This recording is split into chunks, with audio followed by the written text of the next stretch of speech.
and then the Afghan government fell. And my former teammates called and said, dude, you got a nonprofit, right? And I said, yeah, but it's kind of sitting there. And they said, could you stand it up? And I said, yeah. And that day we stood up a website and started working in the Afghan mission. We're currently in development of a technology for suicide prevention.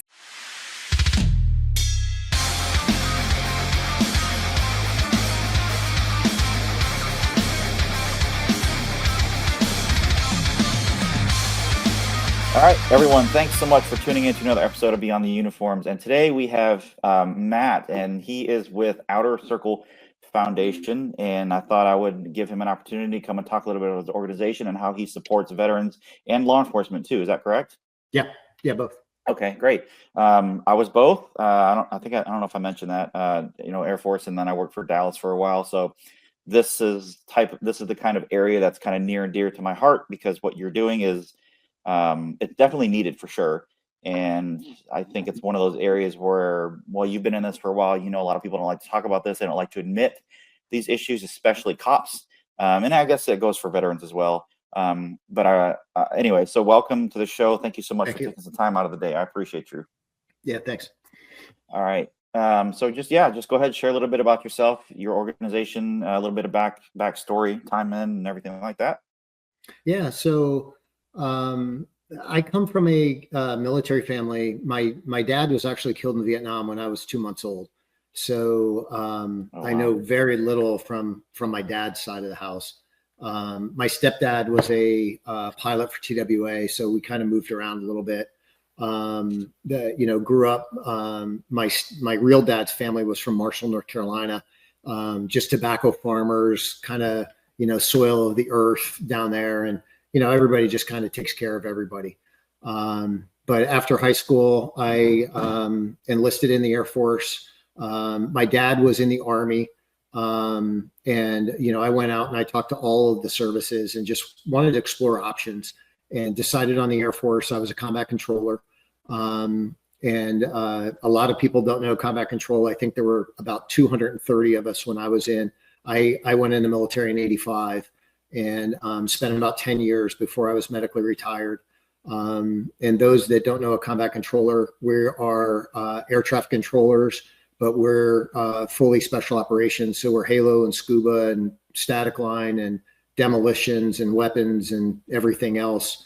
But the beauty of a combat controller is the ability to talk to anything that moves, shoots, or flies. And, even naval gunfire, artillery, close air support, whatever it is. And then we can create drop zones, landing zones, control traffic and do a variety of things from there. I was medically retired I was medically retired in '95 and didn't know what I was going to do. It was very quick from the putting in package to standing outside the gate with my bags, and went back to school and decided to be, I was a cop as well, and was a cop for a long time, retired as a chief of police, and then went into the security world. And both my wife and I are security professionals after, doing what we did. So, when we looked at starting a nonprofit, we really wanted to do something that was going to give back and really impact those that, protect and serve and do everything to, protect us. And we started the nonprofit Outer Circle.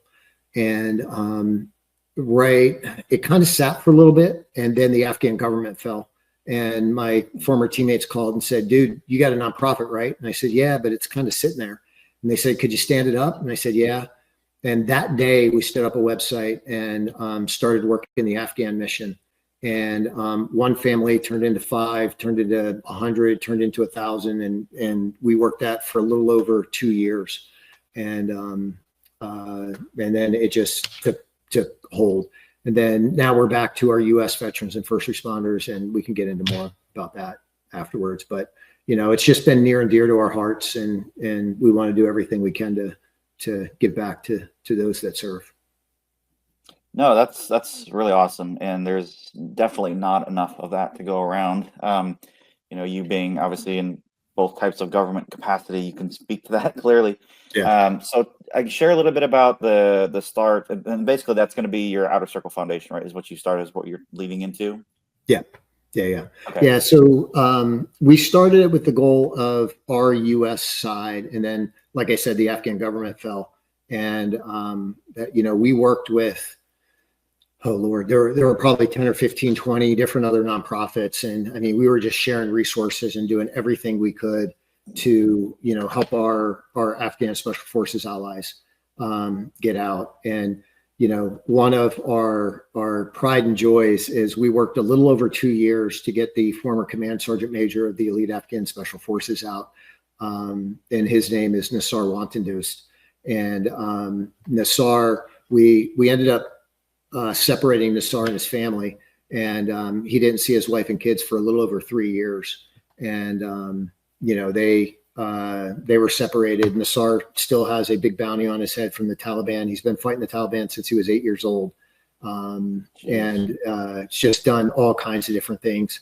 And we were able to get him here. He arrived in Atlanta on April 26th of 23. We picked him up at the airport. He lived with Buff and I for about 9 months. 3 months later, we got his wife and kids here, and they moved in with us. And he has a job, and he's working, and he's loving life. And so he's doing a lot of different things. And then in 23, we shifted back to the U.S., our U.S. focus, and we're really focused now on PTSD awareness, suicide prevention, and transition help. And we talk a lot about alternative treatments for PTSD. And then we have we're currently in development of a technology for suicide prevention for law enforcement. And then we help with soft skills for transition. And we can talk about these individually or however you want to do it, but we can dive into them however you want to do it. Yeah, for sure. I would like to actually, well, there's a couple things.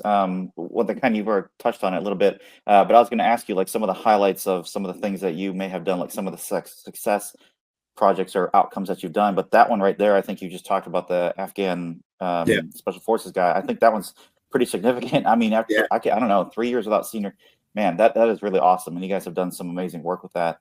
Congratulations on that. I can't imagine. I don't know. That would be so tough. I mean, I never was married in the military, and so I never got to go through that process of being deployed away from my family. But being 3 years away, I just, oh man. Yeah, and his baby was 9 months old when they separated. So she was 3 when almost 4 when he first saw her, and it was just crazy. And man, that like gives me goosebumps because I mean, obviously you said he had a few kids, but even every child is special during. I mean, of course, every child is special as long as you have children. Ours, she's 8 and she's one of our miracle. She's our only miracle child, and just every day and every moment with them is precious. And I can't imagine spending so much time away from those youthful years. So like those are the best years, like when they're growing up and they're starting to explore. Oh man, anyway, I don't want to go down a rabbit hole on that. But, you mentioned you're working on the technology.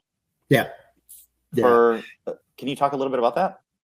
Yeah. So, when you think about, so we work very closely with Brian Moore over at the Ames Center. Ames is a part of KSU, Kennesaw State University here in Kennesaw, Georgia. We're just outside of Atlanta in Dallas, Georgia.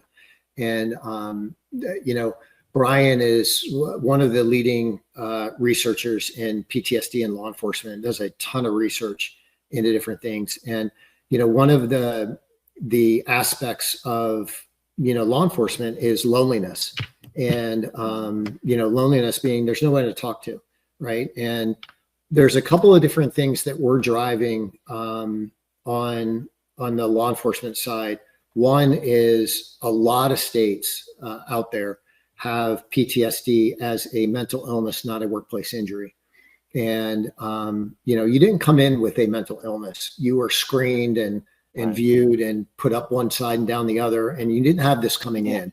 And, it was acquired by the functions of the job, right? Whatever it was, crimes against children, homicide, whatever it was, whatever your function was that caused you to, and even just a patrol cop with car accidents and shootings and everything else that you're seeing out there.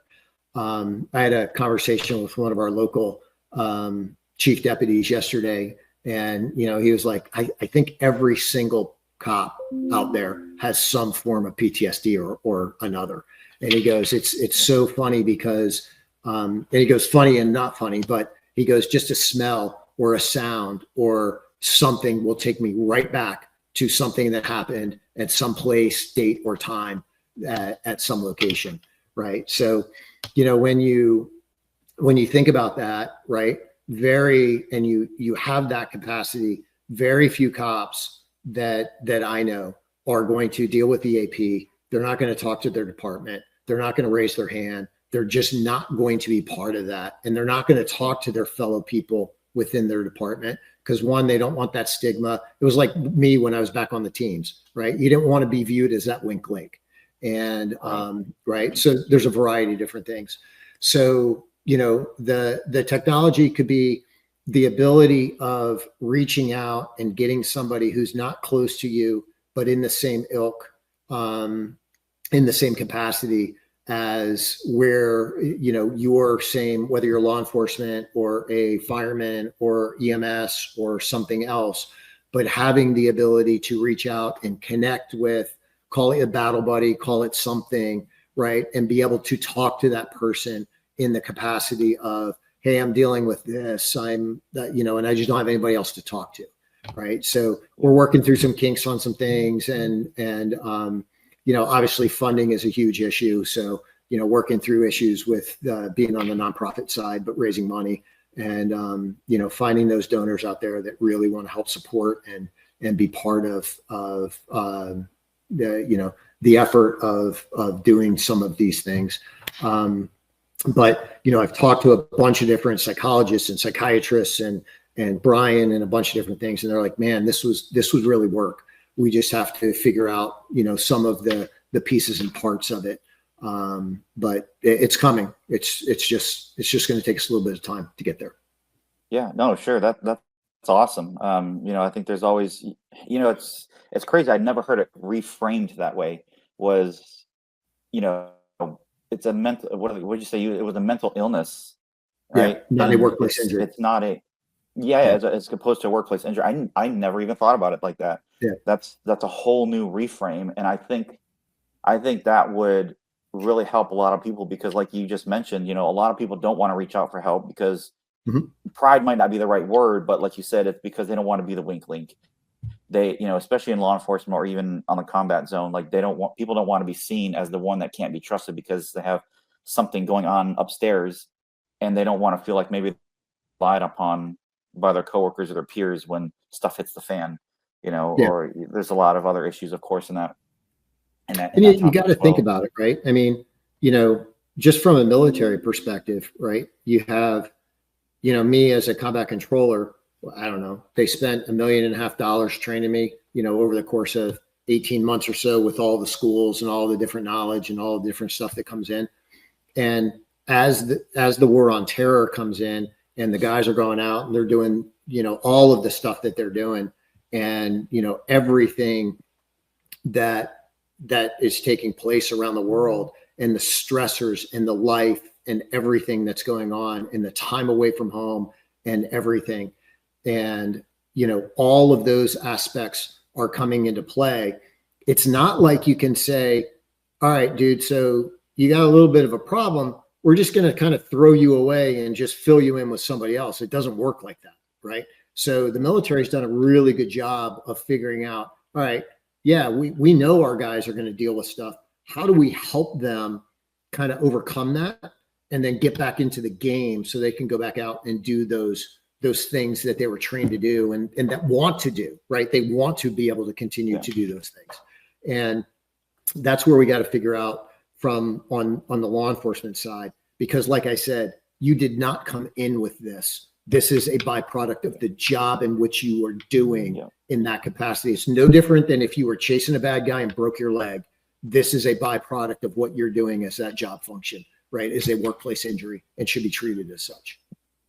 Yeah, and that's a really good point, because I mean, even when I was with our agency, when I worked for a while, like, and there's a lot of nothing is perfect, but one of the biggest things is like even small things like doing like work comp, for small injuries or whatever it might be. Like that is something that is another, because most of the time the policies are in place to where you have a legit issue or concern or problem or injury, whatever it might be, and you're denied in work comp. So then there's that obstacle to overcome that as well. So not only are you dealing with all this psychological stuff, and then being, labeled by your peers, and then you're having it, so it's a whole process. And I'm hoping that you guys can come through that and figure out a solution and really get this off the ground, because this is going to be a really amazing service that you can provide to law enforcement and military. To circle back on what you were talking about, looking for the donors and the sponsors and all that stuff, the collaborations and the partnerships that you get through not just with your current organization, but with the one that you're currently building. What are you guys looking for as far as partnerships and collaborations? We on our website, we have a bunch of different, we have Dr. Lynch that's up in Annapolis, and he runs he conducts a procedure called the stellate ganglion block. And that's an alternative treatment for PTSD. And when you think about PTSD, right, and everybody goes to, oh man, it's a war, it's a car wreck, it's a plane crash, it's this. It could be anything, man. It could be sexual trauma, it could be domestic violence, it could be any number of different things, right? Trauma's trauma. And Doc does a bunch of different things. And the stellate ganglion block, you have two bundles of nerves in both sides of your neck. There's two on the right and two on the left. And that they're called the ganglion bundles of nerves. And those bundles of nerves connect your sympathetic and your autonomous nervous system. And and when you connect those, that creates your fight or flight system. And your fight or flight system for PTSD is in absolute overdrive, right? You're in a chaotic mess. And, for me, it was massive nightmares. And my nightmares were, very violent, kicking and struggling and fighting and all kinds of stuff. My fuse was very, very short, not really with people, but it was with like things. Like I couldn't tie my shoes fast enough, or I got something out of the refrigerator and something fell down and I would just get really mad at that, or, just like little things like that. Right. Just some of those things. And I would introvert into myself and just not want to deal with people and not want to deal with different things, and really just kind of collapse inside myself. The ganglion block, you come up and he maps your anatomy, and then he ingests an anesthetic, just like you're going to a dentist and you're getting a Novocaine, right? So it's just an anesthetic into those bundles of nerves. Before the first shot was out of my neck, he asked me, he goes, Matt, how do you feel? And I looked at him and I was like, Doc, this is the craziest thing in the world. And I said, I'm a 10-year-old boy. It's a beautiful summer day. There's not a cloud in the sky. I'm sitting on a wooden dock. I'm looking at a crystal clear, beautiful lake. I have overalls on and no shirt. My feet are dangling because they can't reach the water, and I got a fishing pole next to me. That's not a memory. I didn't read it in a book. I have no idea. We had a conversation afterwards, and he's like, your mind goes back to the most relaxing, peaceful place that you can when we do this kind of reset. And, then he did the other one, and I went home that night. My wife was with me. And when I say I wasn't sleeping, like I was sleeping 30 minutes or 45 minutes, but I would go days without sleeping. And I got home that night and I slept 14 hours. She thought I died. And, she would like lay her hand on my chest, or she would, make sure that I was breathing or whatever. And this is not a fix, right? There is no cure for PTSD, but it helps you kind of reset some of those symptoms. So then you can get back to the hard work of therapy and some of the other things that go on, right? So you can really focus on getting help there. So this is one of the treatments that we talk about with some of those guys. Cause when you think about all the medicine and all of the other stuff out there, A cop can't really do that. A cop can get the ganglion block and be right back on duty the next day, because there's no mind altering anything. It's just like going and getting, like I said, like your tooth filled or something, right? There's nothing. Yeah. So, but we look for partners there that have like-minded mission, whether they're mental health, whether they're, somebody we can rely on homelessness. From a donor capacity, somebody that wants to get behind us and help with, where we're going from a programmatic standpoint and what we're doing from a mission standpoint. We have a golf outing every year. We have one coming up in October. May 2nd, we're having a black tie gala here in Dallas, and we're going to bring a bunch of donors together and do a bunch of different things from that regard.